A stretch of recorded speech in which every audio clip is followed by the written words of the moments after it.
नमस्कार प्यारे विद्यार्थियों, जैसा कि आप सभी को पता है, कल से मध्य प्रदेश राज्य शिक्षा मंडल द्वारा आयोजित एमपी बोर्ड की 12वीं कक्षा की परीक्षा प्रारंभ होने जा रही है। काफ़ी विद्यार्थी परीक्षा को लेकर तनाव में रहते हैं, लेकिन अगर हम कुछ सही तरीके का परीक्षा के दौरान स्ट्रेटेजी को अपनाते हैं तो निश्चित तौर पर हम उस तनाव से मुक्त भी हो जाते हैं और हमें सफलता भी अच्छी मिलती है और नंबर भी अच्छे आते हैं। मैं आपको बताना चाहता हूँ कि हमें परीक्षा के दौरान किसी प्रकार का तनाव को नहीं लेना है सर पर, और हमें कुछ परीक्षा के पेपर को सोल्व करते वक्त या लिखते वक्त हमें कुछ बातों का विशेष ध्यान रखना है ताकि आपका 100% नंबर मिले और आपका पेपर भी ना छूटे। पहली बात हमें ये ध्यान रखना है कि सबसे पहले आप कॉपी की अच्छे से एंट्री फिल करें, सारे नाम, रोल नंबर, डेटा वगैरह फिल करें। उसके बाद जब पेपर आए तो 15 मिनट तक आराम से पेपर को पढ़े, एक बार पेपर की रीडिंग जरूर मारें और रीडिंग करने के बाद आप क्वेश्चंस करना स्टार्ट करें। हमें ये बात पहले 100% मन में ध्यान रखना है कि हमें 100% यानी पूरा पेपर सोल्व करना है, एक भी क्वेश्चन को छोड़ना नहीं है, पहली बात। दूसरी बात, हमें बड़े क्वेश्चन जो है लॉन्ग आंसर जिसे आप कहते हैं उनको पहले सोल्व करना है। शब्दों की हमें विशेष ध्यान रखना है, कितने शब्दों में हमें आंसर लिखना है, कितने में नहीं लिखना है, तो वो पूरा ध्यान रखें। सबसे पहले बड़े आंसर करें, उसके बाद फिर छोटे करें, और ऑब्जेक्टिव जो हम करते हैं, जिसको आप ऑब्जेक्टिव कहते हैं, इनमें बिल्कुल भी जल्दबाजी ना करें, आराम से उनका अध्ययन करें, सही ऑप्शंस का चयन करें। पहले ऑप्शन को पढ़े, क्वेश्चन को समझे और फिर सही ऑप्शन जो है उसे चूज़ करें। कई बार क्या होता है कि 3-4 ऑप्शन हम एक जैसे लगते हैं, तो हमको क्या करना है, एलिमिनेशन मेथड जो मैथ्स में करते थे उसको अपनाना है।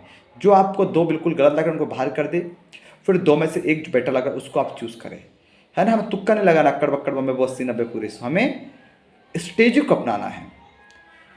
जो क्वेश्चन आपको बिल्कुल याद नहीं है उस क्वेश्चन को भी हमें छोड़ना नहीं है, उस क्वेश्चन को भी पूरा अटेम्प्ट करना है। जो फिर हमें चैप्टर के बारे में याद है वो उस क्वेश्चन हम लिख कर आएंगे। मैब में आप रिकॉल करें, मैब में बहुत सारे बच्चे गलती करते हैं, हमें वो भी नहीं करना है। घबराना नहीं है, मैंने कहा ना, पहले हम पेपर पढ़े, फिर लॉन्ग आंसर करें, फिर शॉर्ट आंसर करें, आखिरी हम इन पे जाएंगे। पैसेज को अच्छे से पढ़े और उनके बाद जो आंसर्स होते हैं अपठित गद्यांश वगैरह के उनको पढ़कर सोल्व करें। हमें एग्ज़ाम के दौरान बिल्कुल स्ट्रेस नहीं लेना है। आप अच्छे से टाइम पर सोए, क्योंकि बच्चे लास्ट नाइट में बहुत घबराते हैं, क्या करें क्या करें क्या करें। कुछ नहीं करना, हमने साल भर पढ़ाई करी है, हमें सब कुछ आता है, ये बात कॉन्फिडेंट रहे। और आखिरी में आप बिल्कुल आराम से रिलैक्स करें। रिलैक्स होना बहुत ज़्यादा ज़रूरी होता है एग्ज़ाम के दौरान। तो आप रिलैक्स रहे, कॉन्फिडेंट रहे। सबसे पहले जो आंसर आपको अच्छा है उसे लिखे। सीक्वेंस वाइज जरूरी नहीं कि हम सीक्वेंस वाइज लिखे, आप चाहे तो जो आंसर सबसे पहले है उसे पहले लिख सकते हैं, लेकिन आपको क्या करना है, हमें आंसर नंबर सही डालना है। अब कई बार क्या होता है, बच्चों के पास समय नहीं बचता है, हमें क्या होना है, समय भी बचाना है। हमें क्या करना है, सबसे पहले हमको क्वेश्चन नहीं डालना है, सिर्फ आंसर नंबर डालेंगे। आंसर नंबर 1, आंसर नंबर 2 और आंसर लिखेंगे। ऑब्जेक्टिव टाइप में भी हम क्या करेंगे, सिर्फ ऑब्जेक्टिव क्वेश्चन नंबर या आंसर नंबर डालेंगे, उसका ऑब्जेक्टिव जो सही है वो लिख देंगे, या फिर आ बाज सा जो भी आता है वो लिख देंगे हम, ABC जो भी होता है। हमें ज़्यादा टाइम नहीं बिगाड़ना है ना। दूसरी बात, जो इनके साथ साथ में हमें क्या करना है, 1 वर्ड की जो होते हैं उनमें सिर्फ 1 वर्ड में जो सीधा आंसर डायरेक्ट आंसर देंगे, आगे बढ़ेंगे हम। ये बात का हम बिल्कुल ध्यान रखना है। दूसरा, तो ऐसे हमारा टाइम बचेगा। जितने शब्द सीमा दे रखी है उसी शब्द सीमा से कम में भी हम आंसर लिख सकते हैं, जरूरी नहीं पूरा लिखे, लेकिन हमें शब्द सीमा का ध्यान रखना। कई बार हम क्या करते हैं, छोटा आंसर ज़्यादा लिख देते हैं और बड़े आंसर में हमें क्या मिलता है, टाइम कम बचता है। इसलिए हमें बड़े आंसर को पहले भी लिखना है और शब्द सीमा का बिल्कुल ध्यान रखना है। जितना पूछा गया है उतना ही हम लिखेंगे, इस बात का हमें ध्यान रखना है, तो आपका टाइम बचेगा, पेपर बिल्कुल छूटने के चांस कम हो जाएंगे। इसके बाद जब टाइम बच जाए एक बार रिकॉल करें, और दूसरा वो चीज़ें आप हाईलाइट करें जो आप एग्जामिनर को दिखाना चाहते हैं। आप वो चीज़ ना लिखे जो एग्जामिनर देखना चाहता है, बल्कि आप ऐसा लिखे कि एग्जामिनर आपके अकॉर्डिंग देखे कॉपी को। इस बात का हमें विशेष ध्यान रखना है।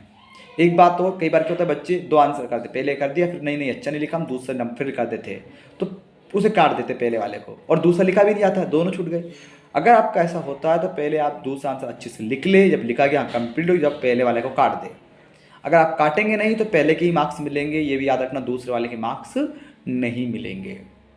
एक और बात का विशेष ध्यान रखना, कई बार हम क्वेश्चन करते ऑब्जेक्टिव तो इधर उधर देख लेते हैं, क्या उसने ऐसा लिखा उसने, बिल्कुल आपको डाउट में नहीं रहना है। अगर आप कन्फर्म है हमने सही लिखा तो कोई किसी ने कुछ भी लगाया हो हमें बिल्कुल भी चिंता नहीं करना है। हमें 10 मिनट बचाना है, आखिरी में पूरे पेपर को एक बार अच्छे से देखना है और फिर पेपर को डन कर देना है। तो 3-4 बातें का विशेष ध्यान, समय का ध्यान रखना है, बड़े आंसर पहले करना है, कोई आंसर छोड़ना नहीं है, अक्कड़ बक्कड़ बम्बे वो नहीं करना है, क्वेश्चंस नहीं लिखने हैं, सिर्फ आंसर के नंबर और डायरेक्ट आंसर लिखना है। और आखिरी में जो चीज़ें इंपॉर्टेंट है क्वेश्चन के अंदर उसको आप हाईलाइट करें ताकि एग्जामिनर वो देखे जो आप दिखाना चाह रहे हैं। बड़े आंसर में पहले भूमिका बनाएं, मतलब बैकग्राउंड लिखे थोड़ा सा, फिर पूरा आंसर लिखे और आखिरी में कंक्लूजन सारांश भी लिखे। बहुत शांत पेपर जाएगा। बिल्कुल कुछ अगर आपको लग रहा है टाइम कम बचा तो आप ग्राफिकल रिप्रेजेंटेशन भी कर सकते हैं समय बचाने के लिए। आई होप आपको मेरी बात समझ में आई होगी। आप बिल्कुल भी कॉन्फिडेंट रहे, अच्छे से नींद पकाए, सुबह बहुत अच्छा पेपर जाएगा इस बात के साथ जाए, घबराना नहीं है। फिर आत्मविश्वास बिल्कुल परिपूर्ण रहना है, अपने माता पिता का गुरुजन का आशीर्वाद ले और शानदार पेपर करे। मुझे पूरा विश्वास है आप सभी लोग अच्छे से पेपर देंगे। बिल्कुल भी हमें पेपर अगर बिगड़ भी जाता है तो कम नंबर भी आते हैं तो हमें स्ट्रेस नहीं लेना है, क्योंकि आने वाले जो 5 पेपर बचेंगे 4 पेपर बचेंगे उसमें हम बेटर परफॉर्मेंस करेंगे। इस बात का भी आप बिल्कुल ध्यान रखें, हताश नहीं होना है एक पेपर बिगड़ गया अब क्या होगा, नहीं, हमारे सारे पेपर अच्छे जाएंगे। अगर एक बिगड़ भी गया तो हम और भी उसकी जगह पूरी करेंगे, उसकी कमी को पूरा करेंगे। तो बी रेडी, बी कॉन्फिडेंट और घबराना नहीं है। क्या हार में क्या जीत में, किंचित निमन विहवित में, संघर्ष पथ पर जो मिला ये भी सही वो भी सही। तो हमें इस बात को चरितार्थ करना है। मार्कशीट सिर्फ 10वीं की मार्कशीट डेट ऑफ बर्थ देखने काम आती है और 12वीं की मार्कशीट अच्छे इंस्टीट्यूशंस का गेट पास होती है। आपको पता है सारे अच्छे अच्छे कॉलेज ने अपना इंटरेस्ट रख दिया, यूनिवर्सिटी ने अपना इंटरेस्ट रखा, परसेंटेज नहीं देख रहे हैं। तो और कॉम्पिटिटिव एग्ज़ाम भी आपको पता है कैसे हो रही है। तो बिल्कुल घबराना नहीं, 90 बने 95 बने बिल्कुल नहीं, जितना अच्छा बने हम चाहते हैं बेटर बने, अच्छा रिजल्ट हमारा आए, लेकिन अगर पेपर बिगड़ जाता है तो बिल्कुल घबराना नहीं है। तो आपको पुनः बहुत बहुत शुभकामनाएं और आप सभी अच्छे से पेपर सॉल्व करें, तनाव मुक्त रहे, पेपर आपका बेहतर जाए। शुभकामनाएं मेरी। जय हिंद, जय भारत, बेस्ट ऑफ